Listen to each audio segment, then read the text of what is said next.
When did you realize your parents would never accept you? I was 5 when she sat me down and told me that women wear two faces. The face they're born with, which is shameful and needs to be hidden, and the face they create, which is how they survive in the world. She said I was lucky because she was going to teach me early so I'd never have to suffer like she did. That day, she did my makeup for the first time. I looked like a little doll and felt so grown up. She took a million pictures and posted them everywhere. Everyone's comments about how cute I looked only encouraged her more. The next morning, she woke me up an hour early for school and sat me at her vanity. She did my full face again and explained that this would be our new routine. Every day before school, I had to wear makeup. The world is cruel to ugly girls, and I love you too much to let you be ugly. She'd say I was 5, and I didn't even understand what that meant. But she made it very clear that leaving the house without makeup wasn't an option. At first, it almost felt special. I was the only girl in kindergarten wearing makeup, and I got a lot of attention. But it took so long every morning, and I hated sitting still. Mom would get frustrated when I fidgeted and would grip my chin tightly to keep me still. By first grade, she started teaching me to do it myself. She said she wouldn't always be there to do it for me. I had to spend hours practicing, getting the eyeliner straight, blending the eyeshadow out perfectly. If I messed up, she'd make me wash it all off and start over, even if it made me late for school. The rules were strict. I had to wear makeup anytime anyone could see me: school, errands, family dinners, everywhere. If I was home alone, I could take it off, but the second someone came home, I had to put it back on immediately. Sometimes she'd even come home early just to check that I wasn't walking around barefaced. I couldn't go swimming because chlorine ruins makeup, and she refused to buy waterproof products for a kid, saying they were bad for my skin. I couldn't play sports because sweating makes you look melted. I couldn't have sleepovers because I'd have to wake up before my friends to redo my makeup, and Mom said that would raise questions. When I was sick, it was even worse. Mom said being sick makes you look uglier, so you need makeup more than ever. Even with a fever, she'd make me sit up so she could do my face before bringing me soup. When I had the flu and kept throwing up, she waited outside the bathroom with her makeup bag and redid my face each time, saying, "You think your father wants to see you looking like a corpse?" School picture days were the worst. Mom would do my makeup extra heavy, and I'd show up looking like a totally different person. Teachers started asking if everything was okay at home. Other moms gave her strange looks at pickup, but she said they were just jealous that I was prettier than their daughters. By 4th grade, the other girls started teasing me. They called me fake and said I looked like a clown. I came home crying and told Mom I wanted to stop wearing makeup. She slapped me. "Don't ever say that again," she said. "Do you want to end up alone and miserable like I would have been?" I told her she wasn't alone, she had Dad and me. She said that was only because she was smart enough to hide what she really looked like. I became terrified of my own face. I started avoiding mirrors unless I had makeup on.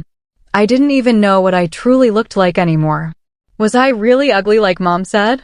Would people be disgusted if they saw me barefaced? I felt like I was wearing a mask every single day and couldn't remember what was underneath it. When I was 12, I tried to go just one day without makeup, just to see what would happen. I woke up early, got dressed, and went downstairs for breakfast barefaced. Mom took one look at me and said, "Go upstairs right now and fix yourself, or I'll call the school and tell them you're too sick to come in." I said, "I just wanted one day to feel normal." She said, "This is normal. Your face without makeup is not normal. It's unacceptable." She followed me upstairs and stood over me while I did my makeup, crying the whole time.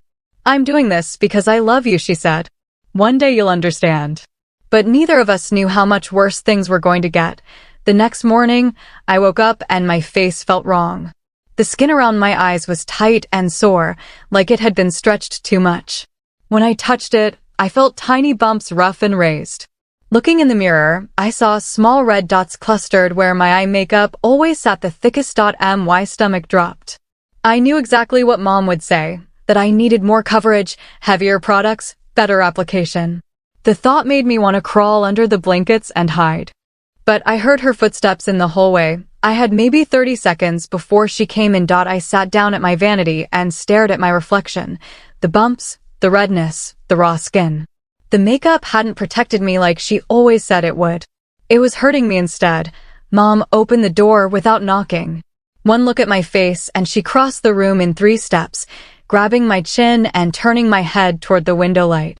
Her fingers pressed hard into my jaw as she studied the rash. She clicked her tongue, let go, and left the room.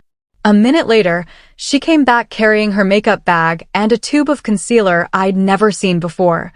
The tube was thick and professional looking, the kind that came from a specialty store, not the drugstore. She unscrewed the cap and squeezed some onto her finger. It came out like paste, heavy and dense, a shade too light for my skin.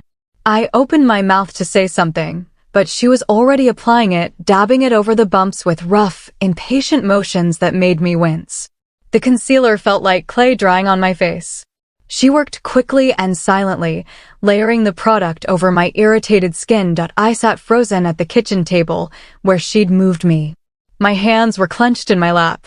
Dad sat across from me, his newspaper spread out and his coffee steaming in its mug. He didn't look up from the sports section, not even when Mom's fingers pressed too hard, and I made a small noise of pain. When she finally stepped back to admire her work, Dad glanced up, just once, quick, then looked away. His eyes flickered with something that might have been worry, or maybe just discomfort. Then he took a long sip of his coffee, turned the page with a crisp snap, and kept reading. The sound echoed in the quiet kitchen. That's when I realized this was what he always did. He was there, physically present, but never really there. He'd learned how to exist inside Mom's rules without ever seeing them. He'd mastered the art of looking away at exactly the right moment. I'd never felt more alone than I did sitting at that table with both of my parents. Mom treating my face like a flaw to be fixed, and Dad pretending nothing was happening. I was stuck between them, with paste drying on my burning skin. Something shifted inside me right then. I made a decision at that kitchen table, with my face feeling like it was on fire under all that concealer. I was going to try going one full day without makeup. Just one day, to prove the world wouldn't fall apart if someone saw my real face. The thought terrified me so much I felt sick. My hands shook, and I had to grip the edge of the table to study them. But the bumps on my face were getting worse, not better. I couldn't keep living like this, letting Mom pile more and more product on skin that was clearly begging for air. I didn't know when or how I'd find the courage, but the decision was made. I was going to try. At school, I made it through first and second period okay. But by the end of third, I could feel the makeup sliding off. The concealer Mom had caked on that morning wasn't holding. It shifted and separated, probably making the bumps look even worse. During passing period, I ducked into the bathroom and locked myself in a stall. I pulled out the compact Mom made me carry and looked at my reflection in the tiny mirror. The makeup was sliding, exposing patches of red, bumpy skin around my eyes. I dabbed at it with powder, trying to blend the edges, but my skin was too sore to press hard. Through the stall door, I heard girls coming and going, laughing, chatting, their voices light and easy. I peeked through the crack and saw 2 of them washing their hands at the sink. Their faces were bare except for maybe a little lip gloss. Another girl was checking her teeth in the mirror, no makeup, just her normal face. They looked comfortable. Effortless. Normal. The gap between their world and mine felt like a canyon I'd never be able to cross. They didn't know what it was like to be afraid of your own reflection, to believe your bare face was something shameful. After class, Mrs. Lancaster asked me to stay behind. My heart started pounding. Being asked to stay after class was never good news. Once everyone left, she sat on the edge of her desk and gave me a soft, careful look. She said she just wanted to check if everything was okay at home. She mentioned noticing how I always wore such heavy makeup, and how that sometimes worried her when she saw it on young girls. Her voice was gentle, cautious, like she didn't want to scare me. I froze. My mind went blank. I mumbled something about really liking makeup, that it was just my choice, my style. Even as I said it, the words sounded fake. Then I grabbed my backpack and rushed out before she could ask anything else. I could feel her eyes on me as I left, but I didn't turn around. After school, I was walking past the main bulletin board when a bright yellow flyer caught my eye. Spring play auditions. The big letters made my heart jump. They were doing a comedy this year, and auditions were open to everyone. I'd always wanted to be in a play. I loved performing, pretending to be someone else, stepping into another life, but Mom had never let me try because of the time commitment. I stopped and read the whole flyer carefully. Then I noticed the line at the bottom, printed smaller than the rest. Participants must maintain a neutral appearance for rehearsals so the costume and stage makeup teams can work properly. Neutral appearance. That meant no makeup. My excitement crashed into panic so fast it made me dizzy. I wanted to audition more than anything, but Mom would never allow rehearsals without makeup. I was still staring at the flyer when Rowan came up beside me. She said I'd be perfect for the lead and insisted I had to audition. When I mentioned the neutral appearance rule, she just smiled and said we'd figure it out together. Her confidence made me believe maybe I actually could. 3 days later, I showed up to auditions wearing the lightest makeup I'd ever dared, just mascara and lip gloss. My hands shook while I got ready, but I kept thinking about Rowan and the promise I'd made to myself. Under the stage lights, my face felt bare and exposed, but as soon as I started reading, something shifted.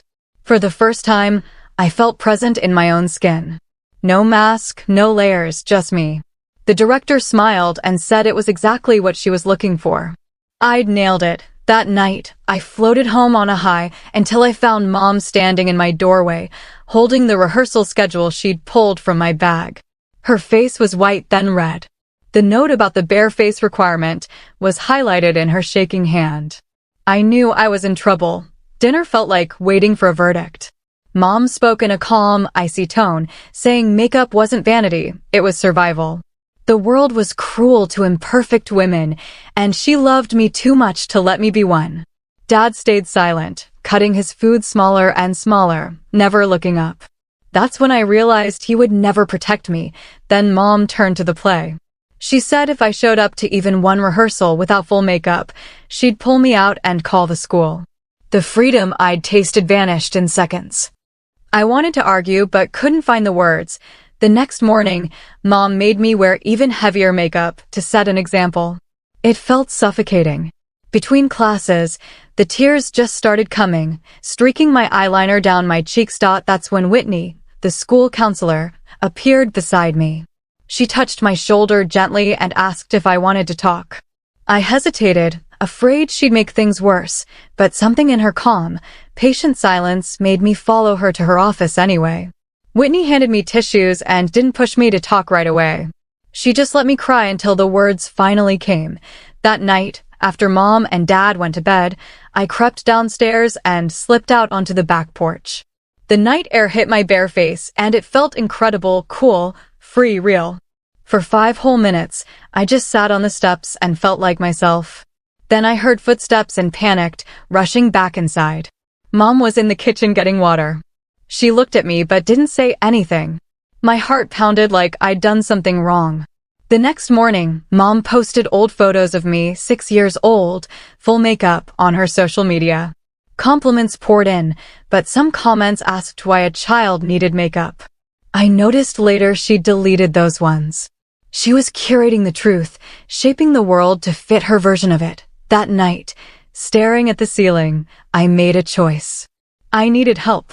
My skin was breaking out worse every day, and panic attacks hit every time I saw my reflection. Something had to change. When Whitney called me to her office the next week, I told her everything, the rules, the punishments, the makeup, even when I was sick. She listened quietly, taking notes, her face calm but her eyes shocked. Then she took me to the nurse, Maddie, who examined my skin under bright light. Maddie said it was contact dermatitis, a reaction to constant cosmetic use, and wrote an official note recommending reduced makeup and a dermatology referral. Holding that paper felt like holding a weapon, like proof that I wasn't crazy. That weekend, while cleaning my closet, I found an old photo album of Mom's. Inside was a picture of her at 12, barefaced, smiling, normal. She looked beautiful without makeup. I was still staring at it when Dad appeared in my doorway. He looked at the photo, sat down beside me, and for a long time said nothing. Then, in a quiet voice, he told me Mom's mother used to call her ugly every single day. He said Mom thought she was protecting me from that same pain. Then, after a pause, he admitted what I'd never heard him say before. He knew what she was doing wasn't normal. It was the first time Dad admitted this wasn't strict parenting, it was something that was hurting me. I wanted him to fix it, to protect me, but he just looked tired, like saying it out loud was enough. The next morning, Whitney called me to her office. She'd arranged for me to use a small study room for 5 minutes each day, a place where I could be barefaced and alone. She handed me a blue hall pass with my name on it and said I didn't have to use it unless I was ready. That afternoon, I stood outside the door, trembling. When I finally went in, I locked it, sat down, and began wiping the makeup off: foundation, eyeshadow, mascara. It felt like erasing myself. Then I looked at my reflection in my phone screen. I didn't look ugly, just young, just normal. Nothing bad happened. For 5 minutes, I existed as myself. Then I heard footsteps, and when I stepped into the hallway, Mom was there. She'd seen my bare face through the window. Her expression was cold and furious. She grabbed my arm and dragged me down the stairs in front of everyone, yelling about how I'd humiliated her, how she'd only ever tried to protect me. Students stared, phones recording. I wanted the ground to swallow me. That night, she stormed into my room and took my phone, going through my messages, photos, and searches. She found my texts with Whitney and Rowan and mocked me as she read them. Then she confiscated my makeup wipes and said I couldn't be trusted. I heard her set her alarm an hour earlier, more time for makeup. Lying in bed, I felt trapped, watched, powerless. Around midnight, I got up, found an old notebook, and started writing everything down: what she said, what she did, how it made me feel. For the first time, I wrote the truth. This wasn't protection. This wasn't love. Normal mothers don't make their kids afraid of their own faces. I wrote that in my notebook, control over and over, until my hands stopped shaking. Writing made me feel like I was taking my thoughts somewhere safe, somewhere Mom couldn't reach. I hid the notebook under my mattress. The next day, Whitney called me in again. She'd heard about what happened and said she wanted me to meet a therapist named Dean. She'd already spoken to him, and he had an opening next week. She handed me a sticky note with his info. The idea of talking to someone about Mom terrified me, but I was desperate for someone to tell me I wasn't crazy. A week later, Dad drove me to Dean's office, a converted house with soft lighting and comfortable chairs. Dean listened quietly as I told him everything: the makeup rules, the fear, the study room, Mom showing up. When I finished, he said what I described sounded like conditional love, affection that only exists if you meet certain requirements, and enmeshment, when a parent can't see their child as separate. He said my fear of my bare face was a trauma response, not weakness. Hearing that broke something open inside me. I cried for a long time, and he just let me. For the first time, someone said out loud that this wasn't normal, and it wasn't my fault.